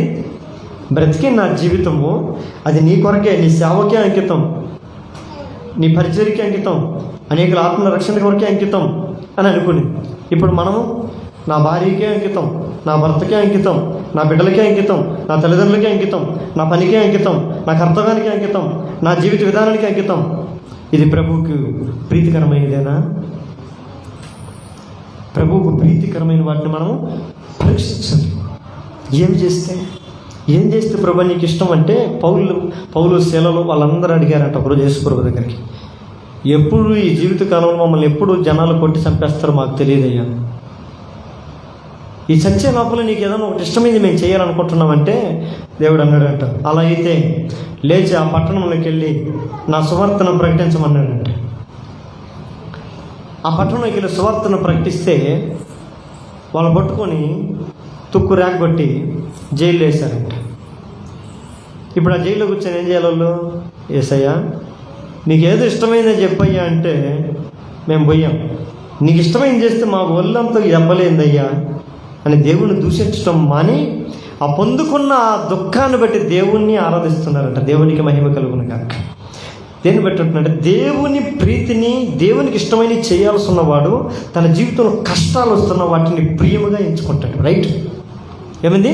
కష్టాలు రాని, అవమానాలు రాని, బాధలు రాని, నిందలు రాని, ఇబ్బందులు రాని, శోధనలు రాని, శ్రమలు రాని, యాత్ర చేయు మార్గములు అవి వారికి ఎంతో ప్రియమో. అంతే. నేను పాట కూడా బలిపాడుతూ వేసాను, యాత్ర చేయి నీ మార్గములు అవి నాకెంతో ప్రియమై ఉన్నవయ్యా. ఆత్మీయమైన యాత్రలో సాగిపోతున్న మనందరము కూడా ఈ లోకంలో జరిగే విభిన్నమైనటువంటి వినూత్నమైన పరిమాణాలన్నిటినీ, కష్ట సుఖాలన్నిటిని మన జీవితంలోకి దేవుడు అనుమతించినా కూడా ఒక పౌలు శిల వల్లే చర్చాల్లో కూర్చొని పాటలు పాడే అనుభవంలో కలిగి ఉంటారు. ఆమె కొంతమంది కష్టం వస్తే దేవునికి ప్రీతికరమైనది చేయాలని కూడా దాన్ని వెనక్కి వెళ్ళిపోతాం, పోస్ట్పోన్ చేసేస్తాం. మన కష్టాలకి, మన బాధలకి, మన శ్రమలకి, మన అవమానాలకి, మన నిందలకి. నేను ఎడిదినానా నేను పనికి వెళ్ళా జాయిన్ అంటే ఒక ఫోన్ చేసాడు ఒక ఆయన, హలో ఎక్కడ అలా దిక్కున్న డ్యూటీలో ఉన్నానయ్యా అంటే, డ్యూటీలో ఉన్నావా? అదేంటి? ఏంటంటే పనికి వచ్చానయ్యా. పని చేయడం ఏంటయ్యా? పనికి పోతే సావా అన్నాడు. ఏ సమాధానం చెప్పాలి? సేవ చేసేవాడు పని చేయడం ఏందయ్యా అని అడిగాడు. సేవ చేసేలా పని చేయాలి, సేవలో సుఖం కొనుక్కోకూడదు. నేను సేవ చేస్తానని చెప్పి నాకన్నీ నా కాళ్ళ కడికి రావాలనుకోవటం తప్పు. నేను సేవ చేయాలి, కష్టపడాలని దేవుడు పెట్టుంటే సేవ చేస్తాను, కష్టపడతాను. నా కష్టం చూసి నా దేవుడు వీడు కష్టపడుతున్నాడు, ఈ కష్టం తీసి నా సేవలో సంపూర్ణంగా సాగిపోయిన రోజు ఒకరోజు ప్రకటిస్తే ఐఎమ్ రెడీ, దేనికైనా ఓకే, విడిచిపెట్టండి. అలానే చెప్పి దేవుని నా పని కొరకు దేవుని సేవను విడిచిపెట్టడం అది ప్రీతికరం దేవునికి కాదు. ఇటు దేవునికి ప్రీతికరమైనది కంటిన్యూ చేసుకొని పోవాలా. ఎవడైనా నన్ను వెంబడింపబోరిన ఎడల తను తాను ఉపేక్షించుకొని తన సిలువను ఎత్తుకొని నన్ను చెప్పాలా. సిలువని సిరేసి కాదు, అంటే సిలువ అంటే భారం, కుటుంబ భారం, శ్రమల భారం, అప్పుల భారం, కష్టాల భారం ఇవన్నీ ఉంటాయి. ఇవన్నీ భుజాల మీద వేసుకొని దేవుని కూడా ఏం చేయాలంట? వెంబడించాలి. ప్రభువుకు ప్రీతికరం. ఎందుకు? పరీక్షించుకోండి, దేవుని చిత్తం పరీక్షించుకోండి, దేవుని ఉద్దేశం పరీక్షించుకోండి. తర్వాత ఆయా ఆత్మలు దేవునివో కావో పరీక్షించుకోండి. ఈ రోజుల్లో బోధలు విపరీతమైపోయాయి. యూట్యూబ్లలో, ఫేస్బుక్లలో ఎక్కడ పెట్టిన బోధలు అయిపోయాయి. వాటన్నిటిని మీరు నమ్మక ఏది దేవుని ఆత్మ కలిగినదో కాదో మీరు పరీక్షించి తెలుసుకోండి. ఇప్పుడు మీరు ఎట్లా కనుక్కుంటారు? దేవుని వాక్యము ఇది దేవుని వాక్యమే, ఇది దేవుని వాక్యం కాదు అని మీరు ఎలా తెలుసుకుంటారు? ఎలా తెలుసుకుంటారయ్యా? అట్లా తెలుసుకుంటారు. వీలవుతుంది మీకు? అంత జ్ఞానం దేవుడు ఇచ్చాడా? మేము అవన్నీ మాకేం లేదు, అన్నీ దేవుడి వాక్యాలే కదా, అన్నీ వినేస్తామంట. అన్నీ దేవుడి వాక్యాలే కదా, అందరూ వాక్యమే కదా, దేవుడి వాక్యం చెప్పారు కదా, వినేస్తామంటాం. సాతాను కూడా నీతి దూత వేషం వేసుకొని దేవుని వాక్యం బహుబలముగా ప్రకటిస్తున్నాడు ఈ దినాల్లో. అనేక మంది అబద్ధ ప్రవక్తలు బయలుదేరి ఉన్నారు. పేతురు కాలంలోనే అనేక మంది దొంగ బోధకులు తయారై ఉన్నారు. ఈ దినాల్లో కాదు, ఆ యేసు ప్రభు కాలంలోనే చెప్పాడు. అనేకులు మీ మధ్యకి ఎలా వస్తారంట? తోడేళ్ళు గొర్రెల చర్మాలు తగిలించుకొని వస్తారంట. లోపల ఎంత ఎట్టుంటుందంట? క్రూరత్వం. పైకి ఏం వేసుకుంటారు? గొర్రెల చర్మం కప్పుకొని ఉంటారు. మనం ఏమనుకుంటాం? గొర్రె కదా, దగ్గరికి పోతాం. అవి ఏం చేస్తాయి? మనం ఒంటరిగా ఉన్నప్పుడు అదును చూసి మనమే దాడి చేసి మనం తినేస్తాయి. ఈ జ్ఞానము పరీక్షించుకునే విధానం జ్ఞానం మళ్ళీ రావాలి. ఎన్ని తెలియకపోతే మనము ఇబ్బందుల్లో పడిపోతాం. అందుకని ఎందుకు పరీక్షించుకోవాలి? అందుకే దావీదు అంటాడు చూడండి, కీర్తనలు 26వ కీర్తన 2వ వచనం. 26వ కీర్తన 2వ వచనం. త్వరగా కీర్తన 26 2వ వచనం. యెహోవా నన్ను పరిశోధించుము, నన్ను పరీక్షించుము. అబ్బా, ఏం మాట అండి ఇది! ఇప్పుడు మనం కూడా చెప్పాల్సిన మంచి అమూల్యమైన మాట ఇది. ఏమంటున్నాడు? దేవా నన్ను పరీక్షించుము, నన్ను పరిశోధించుము, పైన చూడమాక నన్ను, నా అంతరంగంలో ఉన్నటన్నిటినీ పరీక్షించు. ఎందుకంటే నేను పరీక్షించుకోవడం నాకు రాదు. నన్ను నేను పరీక్షించుకోక నేను గొప్పవాడిని అనిపిస్తానే ఉంది. అన్నిటిలో నేను మంచివాడిని అనిపిస్తూ ఉంది. అవతల వ్యక్తితో నాతో నేను పోల్చుకుంటే అవతల వ్యక్తి కన్నా నేనే మేలుగా అనిపిస్తూ ఉంది. ఎప్పుడైనా మనకు అనిపించేది అదే కదమ్మా. మన శత్రువుని చూసే మనకేమనిపిస్తుంది తెలుసా? వాడు చెడ్డోడు, నేను మంచోడు. వాడేమనుకుంటాడు మనం చూసి? నేను మంచోడిని, వాడు చెడ్డోడు. ఎవరు ఇప్పుడు ఈ మంచోడు? ఇలా చెప్పాలా? ఎవరు సతీష్? ఎవరు కదా? ఏం చెప్పలేదు నాకు మీరు. ఇప్పుడు ఒక నలుగురు ఉంటారు, వాదన చేసుకుంటారు. వాదన చేసుకుని నీ మొహం నాకు చూపిద్దని వెళ్ళిపోతారు. వాడు అంటాడు, సరేలే పో, నీ మొహం మాకు చూపి మాకని వెళ్ళిపోతారు. ఇప్పుడు ఈ దృష్టి వీళ్ళు ఏం ఆలోచించుకుంటారు? వాడికన్నా నేనే గ్రేటు, వాడి పనికి మాలినాడు, నేనే బెస్ట్. అవతలాడు ఏమనుకుంటాడు? ఆ పనికి మాలినాడుతో మనకెందుకు, మనమే మేలు, వదిలే ఒక్కదలు పోయి చక్కదనం పోగొట్టుకోవడం ఎందుకు అని అనుకుంటా ఉంటారు. కానీ ఇది కరెక్ట్గా దారి కాదు. ఫస్ట్ ఆఫ్ ఆల్ మనం ఆలోచించాల్సింది ఏంటో తెలుసా? అవతల వాడు ఎందుకు నా మీద ఎందుకు కోపడ్డాడు అనేది ప్రశ్న చేసుకోవాలి. మనం కూర్చొని నేర్చు చేసుకొని అసలుకి ఆ యొక్క నా మీద ఎందుకు కోపడ్డది, ఆ సహోదరుడు నా మీద ఎందుకు కోపడ్డాడు, ఆలోచన వస్తాయి. ఎవరికన్నా ఇట్లాంటి రావు, చాలామందికి రావు. ఇట్లా మనం ఫెయిల్ అయిపోతూ ఉండేది. మనం మంచోళ్ళుగా దేవుని ఎదుటి నిరపరాధులు తీర్చబడాలి. ఎందుకంటే దేవుడు హృదయాంతరములు అన్నిటినీ పరిశోధించున్నాడు. ఆయన పరిశోధించినప్పుడు మన కడపనని కూడా చాలా ఆయన కనపడతాయి. అప్పుడు కనపడకుండా ఉండాలి అని అంటే ముందుగానే దావీదు ఈ మాట అంటున్నాడు, నా హృదయాన్ని పరిశోధించు, నా అంతరంగులన్నీ పరిశోధి, నీ కాయసక్రమనేది నా ఏం లేదన్నా ఉన్నదేమో నాకు తెలియజేయ ప్లీజ్ అని అడుగుతున్నాడు. అడిగినప్పుడు దేవుడు ఆయనతో మాట్లాడతాడు, వాక్యంతోనో లేకుంటే ఇతరుల ద్వారానో ఇంకొకరి ద్వారానో. అప్పుడు ఈయన ఏం చేస్తాడు? దాన్ని సరిదిద్దుకుంటాడు, పరిపూర్ణుడు ముందుకు సాగిపోతాడు. మనం ఆగిపోయే పరిస్థితి ఏంటంటే అదే. అవతల వారితో నాకు ఏమాత్రం కూడా విరోధభావం ఉండకూడదు. అవతల వాడిని నేను ఎందుకు ద్వేషించాలి, అవతల వారితో నేను ఎందుకు విభేదించాలి, అవతల వారితో నేను ఎందుకు ప్రేమగా ఉండకూడదు, అవతల వారితో నేను ఎందుకు కలిసి ఉండకూడదు, అవతల వారితో నేను ఎందుకు ఆప్యాయం ఉండకూడదు, శక్యమైతే సమస్తమైన మనుషులతో మీరు సమాధానము కలిగి ఉండడన్న దేవుని వాక్యం నేను ఎందుకు మేలిపోవాలి? ఎన్ని పరీక్షించుకోవాలి, ఎన్ని మన హృదయంలో ఉండాలి. ఎన్ని తెలియనప్పుడు దావీదు చేసేదే నా హృదయమును పరిశోధించట్టు. ఇంకొక మాట కూడా చూడండి, అదే కీర్తన 139 139:23.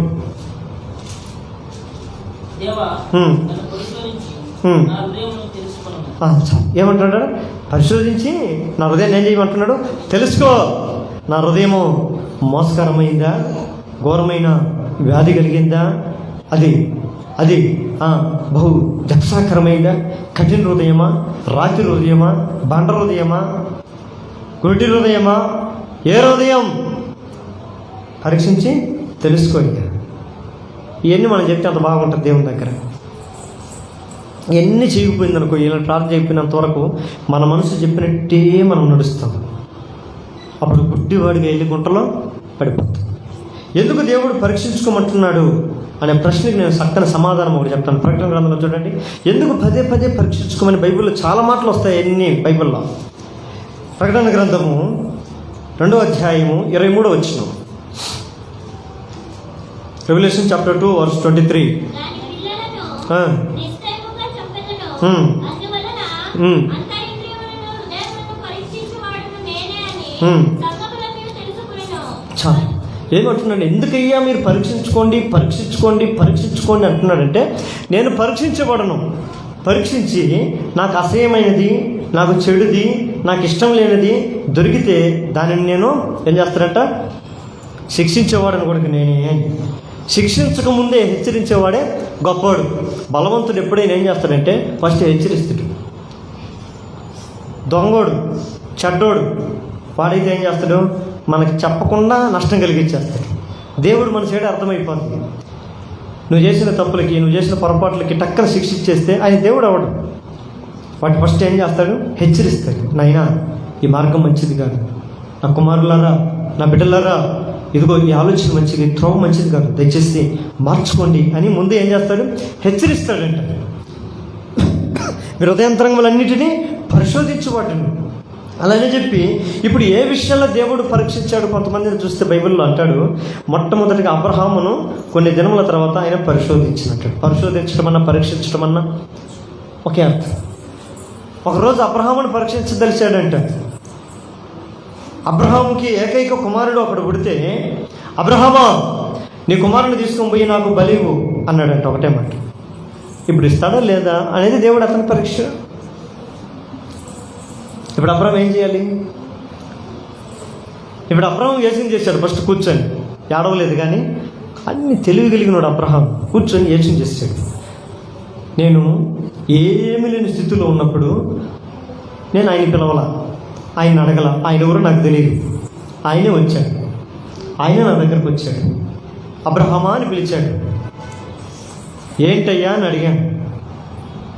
నేను చూపించే దేశానికి నువ్వు వెళ్ళు అన్నాడు. ఎందుకయ్యా అన్నా. నేను గొప్ప జనముగా చేస్తాను అన్నాడు. సాధ్యమేనయ్యా అన్నా. నాకు అసాధ్యమైనది ఏదీ లేదన్నాడు. నమ్మాడు ఆ మాట, వెళ్ళిపోయాడు. ఆ మాట అంతా ఆయన జీవితంలో జరిగిపోయింది. గొప్పవాడయ్యాడు, ఆశీర్వదించబడ్డాడు, గొప్ప జనం అవుతానంటే సత్య వయసులో పిల్లలు పుట్టారు, అంత జరిగిపోయింది. ఇంకంత దేవుడు నన్ను సెటరేట్ చేశాడు, అంత బాగుంది అని అప్పుడప్పుడు స్తుతి గుడికి పెట్టుకుంటూ ప్రార్థన చేసుకుంటుంటే దేవుడు ప్రత్యక్షమైపోయి, ఇప్పుడు నీ కొడుకు నాకు అన్నాడు. అంటే ఆరంభంలో నుండి అబ్రహాము దేవుణ్ణి ఎక్కువగా పరిశీలన చేసుకుంటూ పరీక్షించుకుంటూ ముందుకు సాగిపోయేవాడు. లాస్ట్కి తెలుసుకున్న అంశం ఏంటయ్యా అంటే, పొరపాటును నా దేవుడు ఎప్పుడు తను నమ్ముకున్న వారికి కీడు చేయడు, నష్టం చేయడు, ఏ విధమైనటువంటి బాధలు పెట్టడు అని తెలుసుకున్నాడు. తెలుసుకున్న తర్వాతనే ముందుకు సాగాడు. ఇలాగంటూ వరకు పిచ్చాడు వాడు నమ్మి. అప్పుడప్పుడు భార్యలు భర్తలతో అంటారు, నేను నమ్ముకొని నిన్ను వచ్చి చేసుకున్నా చూడు, నాకు బలి చేసుకోలేదు అంటా ఉంటారు కదా. నేనేం తక్కువ, నేను చేసుకొని నేనేం బాగుపడినాను, నా బొద్దు కూడా గిట్ట తగలబడింది అంటాడు ఈయన కూడా. అంటే ఒకరినొకరు దూషించుకుంటూ ఉంటారు. అయితే అబ్రహాం అట్లా చేసుకోవాలి. తొందరపడి పెళ్ళిళ్ళు కానీ తొందరపడి కానీ నిర్ణయాలు తీసుకోవాలి. వివేచనతో చేసాడు, పరీక్షించుకొని చేసాడు. యెహోవా ఉత్తముడని రుచి చూసి తెలుసుకున్న తర్వాత తన ప్రయాణం ముందుకు సాగించాడు. ఇంక ఈ ప్రయాణంలో దేవుడు నాకు ఏ విధంగా హాని చేయడు. ఒకటి తెలుసుకున్నాడు, నేను దేవుని ఇష్టానుసారంగా జీవిస్తూ ముందుకు సాగిపోతున్నంత వరకు నాకు ఏ టోకా లేదు. ఆమేన్. నాకు ఏ నష్టం రాదు, ఏ ఇబ్బంది రాదు. వచ్చినా కూడా ఆయన చూసుకుంటాడు, అంతే. ఈ నమ్మకం అబ్రహాము దేవుణ్ణి నమ్మినట్టు, అంతే. నమ్మినట్టు దాని వెనక చాలా ఇష్టమే ఉంది, ఇంకా అయినా చెప్పలేమండి. మళ్ళా ముందుకు సాగిపోతున్నాడు, అంతే. ఆ నమ్మకంలో దేవుడు ఏది అడిగినా కూడా అది కఠినమైనది అడిగినా, సులువైనది అడిగితే నాకు ఈజీగా ఉంటుంది, కఠినమైనది అడిగితే నా జీవితానికి ఉన్నతమైన రెట్టింపైన ఆశీర్వాదం ఉంటుందని అబ్రహాం తెలుసుకున్నాడు. అందుకని పరీక్షించాడు. అబ్రహామా, నీకున్నది నాకు ఇచ్చేయి, నువ్వు నీ ఇస్సాకుని ఎంత ప్రేమిస్తున్నావు, ఆ ప్రాణం నాకు పెట్టి అన్నట్టుగా అడిగేశాడు. వెనక ఆడలేదు అబ్రహాము. అందుకే దేవుని యొక్క సన్నిధిలో మనం ఉన్నతమైనటువంటి విలువతో కూడుకున్న జీవితం ఏదన్నా ఉంది అంటే ఆ జీవితాన్ని దేవుడికి అర్పించిస్తామా లేదని కూడా ప్రభు మనం పరీక్షిస్తాడు. ఆమేన్. ఎందుకు చివరిలో ఆఖరిలో మీరు తీర్మానం చేసుకోండి, మీరు పరీక్ష చేసుకోండి, మీ పరిశీలన చేసుకోండి, మీ హృదయంలో తీర్మానం చేసుకోండి అని ఎందుకంటా ఉంటాం తెలుసు సేవకుడు? ఎందుకంటాడు? తీర్మానం చేసుకుంటే నిన్ను ఆయన తన స్వాస్థ్యంగా చేసుకోవాలని, ఆమేన్, తన వాడుగా నిన్ను మార్చుకోవాలని, తన బిడ్డగా నిన్ను మార్చుకోవాలని. ఈ తీర్మానం నేనేం చేస్తుందంటే ఆయనకు దగ్గరగా చేరుస్తుంది. అందుకని అబ్రహామును తన కుమారుని అడిగాడు. ఇక్కడ నేనేమడుగుతున్నాడు? నా కుమారుడా, నీ హృదయము నాకేమో అంటున్నాడు. నీ మనసుని ఆయన గొప్ప చెప్పగలిగితే అబ్రహాము దేవుడికి ఏమయ్యాడంట? స్నేహితుడయ్యాడు. రైట్? అబ్రహాం ఏమయ్యాడు? దేవునికి స్నేహితుడయ్యాడు. ఇక్కడ ఉన్న నీవు నేను మనందరము కూడా దేవుడికి ఏమవ్వాలని కోరుకుంటున్నాడు? స్నేహితులు అవ్వాలనుకుంటున్నాడు. స్నేహితులు అవ్వాలంటే నీ మనసు నా మనసు దేవునికి గొప్ప చెప్పేవారు ఉండాలి. రెండవదికి చూస్తే దేవుణ్ణి ఏ విధంగా పరీక్షిస్తాడు అని అంటే నిర్గమకాండం 20వ అధ్యాయం 20వ వచనంలో అంటాడు, దేవుని దగ్గర మనం ఎలా నడుచుకుంటారు అని పరీక్షిస్తాడు. ఎక్సోడస్ చాప్టర్ 20:20లో తర్వాత చదువుకోలేము. భయపడుకుడి,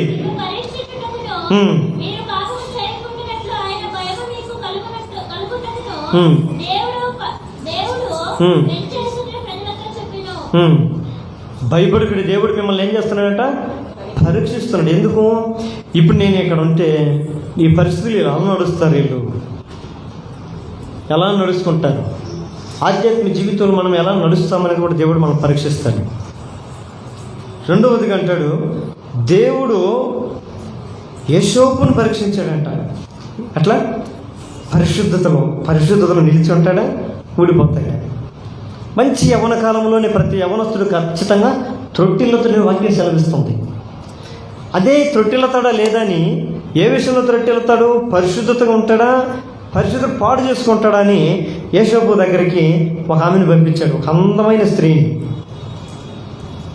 ఇప్పుడు చూడు ఇంకెట్లా ఉంటుంది పరిస్థితి. ఏమైపోయాడు యోసేపు?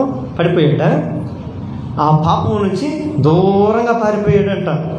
నేను మహామేధావిని, నేను గొప్పవాడిని అనుకున్న దావీదు మాత్రం ఏమైపోయాడు? మిద్ది మీద నుంచి బాత్రూంలో పడ్డాడు వచ్చి. నేను ఎప్పుడు దేవునితో ఉంటాను, రోజుకి 3 సార్లు ప్రార్థన చేస్తా, 7 సార్లు దేవుని స్తుతిస్తా, నేను ఎక్కువ దేవునితో గడుపుతా, చిరకాలము నేను దేవుని మందిరంలో ఉంటాను. దావీదు ఒకే ఒక దెబ్బకి బాత్రూంలో వచ్చి జారి పైన మిద్ది మీద 3వ ఫ్లోర్ నుంచి జారి ఆడపడ్డాడు, బాత్రూంలో పడ్డాడు. పాపం ఒక ఆమె స్నానం చేస్తుంటే.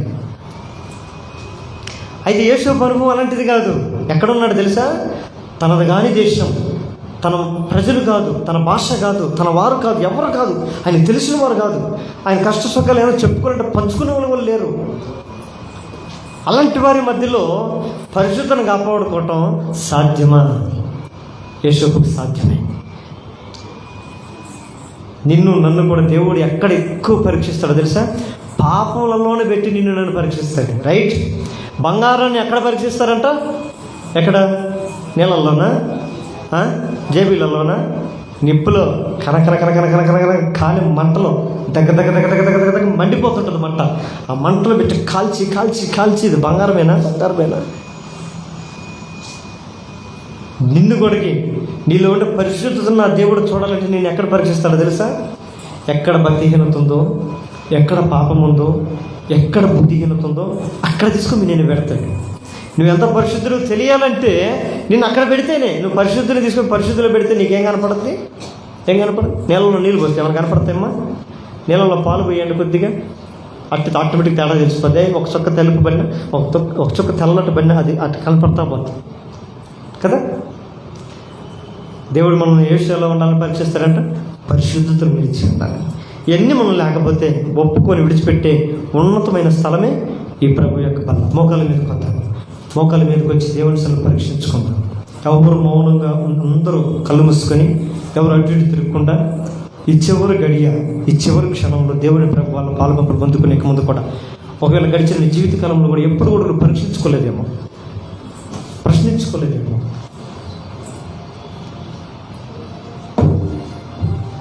ఈ మధ్యాహ్న కలుస్తున్న దేవుడు నీకు అవకాశం ఇస్తున్నాడు. పరీక్షించుకో. యేసయ్యా, నా జీవితకాలంలో నేను బాప్తిసం పొందుకొని నేటి వరకు కొడిగి నీ ప్రభు బలలో పాల్పొందు పొందుకుంటున్నాను, కానీ నన్ను నేను భౌతికంగా పరీక్షించుకుంటున్నాను, కానీ ఆత్మీయంగా నేను పరీక్షించుకోలేకపోయానయ్యా. ఈ మధ్యాహ్నకాల సమయంలో నన్ను నేను పరీక్షించుకున్నాను. నీవు ఏ విషయాల్లో నన్ను పరీక్షిస్తావో నాతో మాట్లాడుతూ వచ్చాను. దావీదు వలె నేను కూడా కనగలిగినటువంటి అవసరత నాకు ఇచ్చాను. నా దేవా, నన్ను పరిశోధించము, నన్ను పరీక్షించి నన్ను తెలుసుకును. నా హృదయం ముందు నీకు ఆయాసకరమైనది ఏదైనా ఉంది అంటే నన్ను వాటి నుంచి విడిపించని ప్రార్థన చేసే గొప్ప అవకాశం నాకు దయచేసాను. నా జీవిత కాలంలో కూడా నేను ఎప్పుడు నా హృదయాన్ని పరీక్షించుకోలేదు. ఇప్పుడు ఈ ప్రజెంట్లో నేను ఎలా ఉన్నాను? నేను ఇతరులను పరీక్షించుకుంటూ నేను మోసపోయానయ్యా. ఇతరులు సరిలేదంటూ తీర్పు తెచ్చుకుంటూ నేను తీర్పులో నిలబడుతున్నానయ్యా. నేను ఎదుట తీర్పులో నిలబడుతున్నట్లుగా నన్ను నేను పరీక్షించుకుంటాను. నీకు ఆశ్రమైనది నా జీవితంలో ఉంటే, నా బ్రతుకులో ఉంటే నాలో రహస్యమైన ప్రతి పాపములన్నిటి తీసివేసయ్యా. నాలో శుద్ధ హృదయం కలుగు చేయి, నూతన మనస్సు నాకు కలుగు చేయి, పరిశుద్ధమైన జీవితం నాకు దయచేయమని పరీక్షించుకుంటాను. ఆ రీతిగా నువ్వు పరీక్షించుకుంటూ ఉంటే యేసు యొక్క రక్తము ప్రతి పాపముల నుండి కడిగి నేను పరిశుద్ధపరుస్తాను. ఇంకా ఈ సమయాన్ని వినియోగించుకోకపోతే దేవుడు నిన్ను పరీక్షించడం ఆరంభిస్తాడు. దేవుడు నిన్ను పరీక్షించడం ఆరంభిస్తే నేను ప్రతి ఒక్క హృదయంతో నేను పరిశోధించవాలి, పరీక్షించాలి. ఇశ్రాయేలు పరీక్షించాలి. ఆ హృదయంలో తగ్గిపో ప్రజలను తెలుసుకోవాలి. వారు ఆయన శోధించి అరణ్యంలో కూలిపోయారు. అనేక మంది తను వాగ్దానం చేసిన దేశానికి వెళ్ళలేకపోయారు. నా ప్రియమైన దేవుడు, ఇక్కడ వచ్చిన నేను నన్ను మనందరినీ కూడా యేసు ప్రభువు వాగ్దానం చేసిన ఆ పరలోక రాజ్యంలోని మనం తీసుకెళ్ళాలని ఆశపడి ఆయన తన శరీరము తన రక్తము మనం తీర్చాడు. ఇది తీసుకుంటున్నప్పుడల్లా మిమ్మల్ని మీరు పరీక్షించుకున్నాను. ఇది పరీక్షించుకుంటూ దేవా, నా పరిశుద్ధతను నేను కాపాడుకునే శక్తి నాకు ఇచ్చి నీ శరీరం నీ రక్తంలో తింటూ ఒకరోజు నీ స్వరూపంలో నన్ను మార్చాను, నీ పోలికలోకి నన్ను మార్చాను. నీ చిత్తం ఏంటో, నీకు ప్రీతికరమైన ఏంటో, ఈ లోకంలో అబద్ధమైన ఏంటో పరీక్షించుకొని తెలుసుకుని అమూల్యమైన పరిశుద్ధ జ్ఞానాన్ని పరీక్షించాను. అబ్రహామును పరీక్షించాను, దానియేలును పరీక్షించాను, యేషూను పరీక్షించాను. వారి పరీక్షలో నిలిచిన వారిని జీవించాను, పడిపోయిన వారిని క్షమించిస్తే ఉపయోగించుకున్నాను. ఈ మధ్యన కలుస్తాను. నీవు నన్ను కూడా పరీక్షించాను. నేను పడిపోయిన స్థితిలో ఉంటే నన్ను నిలబెట్టేస్తాను. స్వీకరణ స్థితిలో ఉంటే నన్ను నిలబెట్టేస్తాను. నన్ను అట్టుకట్టుకుంటున్నాను. నా జీవితం కట్టండి. నీ జీవితాన్ని, నీ బ్రతుకుని నా ప్రభువుకు అప్పచెప్తే ఆయన నీ జీవితాన్ని, నీ బ్రతుకుని, నీ భవిష్యత్తును ఉన్నతమైన స్థలంలో ఇవ్వడానికి ఆశపడుతుంది. అటు కృప, అటు ధన్యత వాటి నుంచి ప్రతిబిడ్డలకి మంది వదిలించేయమన్నాక ఆయన ప్రభుత్వం రాత్రి రక్షణెత్తుకొని కృతజ్ఞతలు చెల్లించి ఏమీ కొరకై చిందిపడుతున్న కొరత ప్రేమ లేని మా తండ్రి, ఈ పాత్రను శరీరాన్ని దీవించి ఆస్వాదించి పరిశుద్ధ పరిస్థితి తీసుకొచ్చిన అందరూ కూడా ఈ శరీరంలోని మార్చడం, నా శరీరం ఉంటుంది పరిశుద్ధమైన వాటిని ధరించుకోండి, పరిశుద్ధ అలంకారం ధరించుకున్నాను, శ్రేష్టమైన వారిని జీవించడానికి సహాయం దయచేయండి. యేసునామములో ప్రార్థిస్తున్నాము తండ్రి, ఆమేన్. ఆ రీతిగా వాక్యం తీర్మానం చేసుకున్న ప్రజలు కూడా ఇప్పుడు వస్తున్నారు చూపించినట్లయితే ప్రభు యొక్క శరీరం మీ మధ్యకు వస్తుంది. అందరూ పాల్గొంటున్నాం. ఎవరు మౌనం ఉండకూడదు. కళ్ళు తెరిచి అటు చూసుకోకుండా దేవుని సన్నిధిలో ప్రార్థించండి. యేసయ్యా, నన్ను నేను పరీక్షించుకుంటుంటే నా పాపాలు కూడా నాకు తెలియట్లేదు, నాకు జ్ఞానం దయచేయండి. నువ్వు నన్ను పరీక్షించుకుంటే నన్ను నేను పరీక్షించుకోవడం ఎంతో ఉత్తమమైన విషయం. ఈ మధ్యాహ్న కాల సమయంలో నీ బిడ్డనా నేను కాదు, నా పాపం విషయం నేను పశ్చాత్తాపడుతున్నాను లేదా, నీ రక్తంతో కడగబడిన వాడినా కాదు, విషయాన్ని జ్ఞాపకం చేస్తుంది.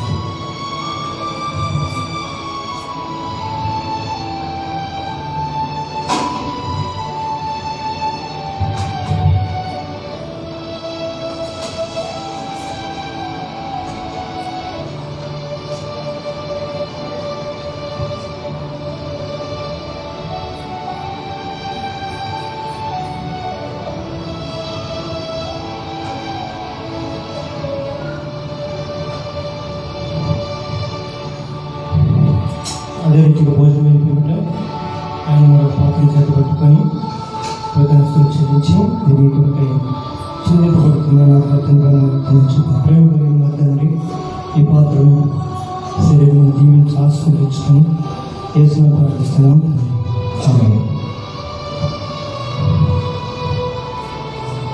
ఎవరైతే ప్రభు యొక్క శరీరంలో పాత్ర పొందుకున్నారో తిరిగి ఉపదేశాలు చూపించినట్లయితే ప్రభు యొక్క రక్తం నదికి వస్తుంది.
ప్రార్థన చేసుకుందాం.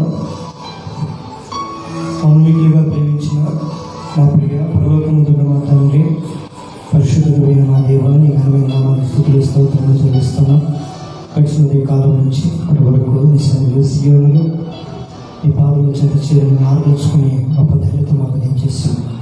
చేరు వచ్చిన ప్రతి బిడ్డను మీరు దీవించండి, ఆశీర్వదించండి. కావాలని బిడ్డలు జ్ఞాపకం చేసుకోండి, మరి సమయం నడిపించి సమకూర్చండి. ఈ సమయంలో సన్నిధిలో నా తండ్రి ప్రతి వాక్యం ఉండిన ప్రతి ఒక్క హృదయాల్లో క్రియాపరంగా జీవించడానికి సహాయం దయచేయండి. దేవా వచ్చిన ప్రతి బిడ్డను మీ పేరు ప్రతి కుటుంబం పాసుని తీసుకొస్తాము. తల్లిదాన్ని కుటుంబం జ్ఞాపకం చేసుకుని దేశం ప్రవీణ్ కుమార్తెమైన కోడలను జ్ఞాపకం చేసుకుని వారి సంతానం దీవించండి. ప్రతి సంవత్సరం బిడ్డలైన తండ్రి దీవించి ఆస్వాదించి తన భవిష్యత్తు ఉద్యోగం తండ్రి రిటైర్మెంట్ కాపులు ఇచ్చి భద్రతించి తన జీవితంలో గురించి ఆరోగ్యంతో పెట్టి నడిపిస్తున్నారు. అయినా తండ్రి రాబోతున్న తండ్రి దేవాలయ ఆశ్రమ సన్నిధిలో కూడా సాక్షిగా ఆయన వాడిపడే పాత్ర ఉపయోగపడినట్లుగా కృప చూపిస్తున్నాడు. ఆశ్రమ కుటుంబాన్ని కూడా దర్శించండి. చేస్తున్న పనులు ఆ పనులు దీవించి ఆస్వాదించండి. శక్తిని జ్ఞాపకం చేసుకుని వీళ్ళు దీవించండి. ఆశ చేస్తున్న పనిని మీరు ఆస్వాదించండి. ఆయన వృద్ధిలోకి రావడానికి కృప చూపించండి. ఆ రెడ్లు రావడానికి మీరు దయ చూపించండి. స్వామి గురించి ఆరోగ్యం కూడా దయచేయండి. ఎవరి కుటుంబం ప్రతి పరిస్థితులను చూపించి సమాధానం దయచేయండి. ప్రార్థన చేస్తున్నాం. ప్రియాంక కుమార్తె మీరు దీవించండి. చేస్తున్న పని వారిని దీవించండి. ఆ ప్రేమతో దయచేయండి. కుటుంబం సోదరుల సమస్యల నష్టం ప్రతి పరిస్థితులను విడిపించండి. అవసరాలు చేస్తున్న ప్రయత్నాలు మీరు దీవించండి. మీ చిత్తులను బట్టి వారి జీవితాన్ని స్థిరపరచుకున్నట్లు కృప చూపిస్తుంది. వారు కూడా జ్ఞాపకం చేసుకుంటే తండ్రి రాష్ట్ర ఊరికెళ్ళినట్లుగా తండ్రి ఒకరికి కృప చూపించి తిరిగి సేవలకు సరిగా నడిపించడానికి సహాయం తెచ్చి వారు చేస్తున్న పనిని దీవించి ఆస్వాదించి తండ్రి విషయాన్ని జ్ఞాపకం చేసుకోండి. తండ్రి వారి జీవితంలో కృప చూపించి భవిష్యత్తు విధానం బట్టి తీసుకుంటారు. రాబోతున్న బిడ్డల సన్నిధిలో తండ్రి నమ్మకం మీద వారిని నిలబడినట్లు కృప చూపిస్తున్నారు. నిజంగా జరుగుతూ విషయాలను జ్ఞాపకం చేసుకుని దీవించండి. వీటిని జ్ఞాపకం చేసుకున్న భవిష్యత్తులో కడుతున్నాడు. నేను తండ్రి శ్రీత కుటుంబం జ్ఞాపకం చేసుకోండి. రాష్ట్రాలను పిల్లలు దీవించండి. నేను దంతాల్సిన భర్తను జ్ఞాపకం రక్షణ మార్గం దించండి. ఒక బంధకాలను చిడిపించండి. సిలువలో వస్తుండగా రాబోయే దినంలో నీ బిడ్డను ఆధారం చేసుకుని కనుకుంటున్న అనేకులు సిలువ వైపు నడిపించబడి కృప చూపించండి. ఈ ఘనమైన కార్యాలు నీ బిడ్డల జీవితాల కుటుంబాలు మీరు జరిగించుకుని ప్రార్థన చేస్తాను. తండ్రిలో జ్ఞాపకం ప్రేమించిన కుమార్తెను దీవించండి. మీరు మందిరానికి రాలేదు కనికరించు. ఈ పరిగెత్తి మాకే తెలియదు దేవాన్ని బిడ్డను మన్నించండి. మీరు సంపూర్ణ ఆరోగ్యం ఇచ్చేయండి. కాబట్టి నమ్మకమైన సేవని బిడ్డలు కృప చూపిస్తున్నాడు. ప్రభు కల్పన కుటుంబాన్ని కుమారుని జ్ఞాపకం చేసుకొని ఈ బిడ్డ సేవను నడిపించాం. దేవా సేవని బిడ్డని స్థిరపరచు. ఆయన వర్క్ చేస్తున్నటువంటి వాహనాలను దీవించండి. రాకపోకల మార్గంలన్నింటినీ కాపుదల పద్ధతించండి. కుటుంబం ఏ సమస్యలు అవసరం ఏకీకి పొందులను చూస్తున్నాను. ఈ బిడ్డలు వాటన్నిటి నుంచి విడిపించండి. ఆయన బిడ్డను ఉన్నత స్థితిలో ఆశీర్వదించండి. ఈ బిడ్డను దీవింపబడుతుంది ఫలించుతున్నారు. తన ప్రజల్లో బంధువుల్లో అనేకుల్లో తండ్రి నీ బిడ్డను చూసి నీ బిడ్డలో ఆయన తండ్రి యొక్క అభివృద్ధిని చూసి ఆశీర్వాదం చూసి అనేకులు రక్షింపబడినట్లుగా కృప చూపించండి. ఆ ప్రదేశంలో బిడ్డను కూడా జ్ఞాపకం చేసుకుని మంచిగా కొరకు దాని కొరకు నేను పనివరకు ప్రార్థన చేస్తున్నాను. వారి మధ్యలో పెట్టించున్నాను. దేవాలయం అనేకులను ప్రజలు ఒక మార్గదర్శనం రాసి నిలబడడం కృప చూపించాను. బిడ్డలు కూడా చదువుకుంటున్న జ్ఞానంలో తెలుగులో విద్యలో అభివృద్ధి ఆరోగ్యం కృపించుకోవాలి. రాబోయే దినంలో మంచి భవిష్యత్తును అనుగ్రహించాను. సత్యసం జ్ఞాపకం చేసుకుంటూ తండ్రి మీ సన్నిధిలో మందిలో ఉంటుండగా దీవించి ఆశీర్వదించు. రాబోయే నమ్మకమైన పిల్లవాడిగా పరిచయంలో దీవులు పొందుకుని సహాయం అందించారు. తన భవిష్యత్తు ప్రార్థన చేసుకుని వారి జీవితాలను కట్టడి స్థిరపరిచింది. భవిష్యత్తును నాటుతున్నాడు. ఏదైనా నా ప్రభా కుటుంబం ప్రార్థన చేస్తున్నాం. వారి జీవితంలో కూడా జ్ఞాపకం అమలు బిడ్డలు మీరు దీవించండి, ఆశీర్వదించండి. చేసిన పని మీరు దీవించి స్థిరపరచబడి సహాయం తెచ్చింది. కుటుంబ సమస్యలను సోదరులను తీసుకెళ్ళి రాబోయే బిడ్డలు జీవనంలో స్థిరపరచబడి ఒక మంచిమైన నమ్మకమైన సాక్షులు స్థలంలో నిలబడినట్లు కృప చూపిస్తున్నాడు. బిడ్డల అవసరమైన తెచ్చింది. అదేవిధంగా తండ్రి మరి ప్రార్థన అవసరాలు కోరి ప్రేరేకులు స్టార్ట్లు అందించారు. ఆ ప్రార్థన అవసరాలన్నీ నీ ప్రార్థనకి తీసుకొస్తున్నాను. అన్నింటినీ మీరు నిర్వహించారు. ఆయన ఎదుట ఉంచబడిన ప్రతి మనవుడు మనుషుడు మానవుడు కాదు. వాటన్నిటి వారి జీవితంలో కార్యాలు జరిగించారు. సో ప్రేమ దేవదశ ప్రార్థన చేస్తుంది. రాజు నాటి ప్రభుత్వ హాస్పిటల్ ఉంటుండగా బిడ్డకు సంపూర్ణమైన ఆరోగ్యం ప్రతిపాదించి దేవాలను ప్రకటించి లేవనెత్తండి. సంపూర్ణ స్వస్థత తెచ్చి రక్షణ మార్గం స్పందుకుని బిడ్డలకు సాక్ష్యంగా ఉన్నారు. వారి ప్రార్థనలకు నిష్ప్రయోజనం కాకుండా ఈ సన్నిధికి చేర్చుకుని బిడ్డలు పరిపూర్ణ ఆరోగ్యం తెచ్చి వారితో సురేష్కు ప్రార్థన చేస్తున్నాం. తల్లిదండ్రులు బంధువులు రక్షణకు ప్రార్థన పెన్నులు చేస్తున్న పని మీరు దీవించండి. ఆశీర్వాదంలో ప్రయాణించిన ప్రయాసాన్ని మందిరానికి వస్తున్నాయి. వాళ్ళ ప్రయాసాన్ని మీరు ఆస్వాదించండి. అవి మూడు జ్ఞాపకం ఇది ఊరికి వెళ్ళినప్పుడు తనలో తన కుటుంబాన్ని మీరు దీవించండి, ఆస్వాదించండి. సోదరి సోదరు ప్రార్థన చేస్తున్నాం. నేను ప్రేరేపడ చర్చి బోర్డు విషయంలో సహాయపడి విధానం బట్టి కొందరు తనలో తన కుటుంబాన్ని మీరు దీవించండి. తల్లి చంద్రకళకు ప్రార్థన చేస్తున్నాం. దేవ ఇటు సమస్యలను చూపించండి. ఇల్లు కట్టుకోవడానికి ఆశపడుతుందిగా దేవ పని త్వరగా ముగిస్తున్నట్లు కావాల్సిన ప్రతి ఈవెన్ అవసరం వెలువరించండి. అంతమంది ఉద్యోగం ప్రార్థన చేస్తున్న కృప చూపించండి. వారంలో తండ్రి ఆశలు దాని జ్ఞాపకం చేసుకున్న అందరూ మైక్ తీసులు ఇప్పటికి ప్రేమ బట్టి మీకు కొన్నాను. ఇప్పటిని తన కుటుంబంలో ఆశీర్వించి దీవించండి. ఇక సమాన అవసరం అక్కడికి ఇతరుల సంస్థను చూస్తున్న దేవుడు వాటన్నిటిని చూపించి సహాయం సంపూర్ణ చేయండి. సభలో ప్రతి బిడ్డలో కర్తవ్యంలో ఆలోచన సంస్థలో సఫలీకృతులు అవడానికి సహాయం అందించారు. కాబట్టి సంఘంలో అనేక నూతన కుటుంబాలను నడిపించారు. అనేక ప్రజలు నడిపించారు. దాసులు నడుపున్నాను నా కుటుంబం జ్ఞాపకం చేసుకుని ఇచ్చిన సేవని పరిచయం దేవ నమ్మకంగా చేయడానికి మాకు సహాయం అందించారు. ఈ సమయంలో ఈ సేవ తొలగింపుకు మేము కర్తవ్యాన్ని దేవ నిర్వర్తించడం కావలసిన శక్తిని జ్ఞానము సామర్థ్యతను మీ కృపను బట్టి బలము మాకు దయచేసి వేడుకుంటున్నాం. చేయవచ్చు ప్రతి బిడ్డలు దీవించాలి. ఆశలు ఈ బిడ్డలు ఏ స్థానంలో కూర్చొని ఏ విధంగా విషయాలు ఇది మనం చేసుకుంటున్నారు వారి మనవులన్నింటినీ మీరు ఆలకించి వారి జీవితంలో ఘనమైన కార్యాలు మీరు జరిగించదు కానీ యేసు క్రీస్తు శ్రేష్టమైన పరిశుద్ధమైన నామమును బట్టి ప్రార్థన చేశారని వేడుకుంటున్నాము తండ్రి. అందరూ లేచి నిలబడినట్లయితే పాట పాడుకుంటున్నందుకు కృతజ్ఞతలు అర్పించుకుందాం. లేచి నిలబడతాం.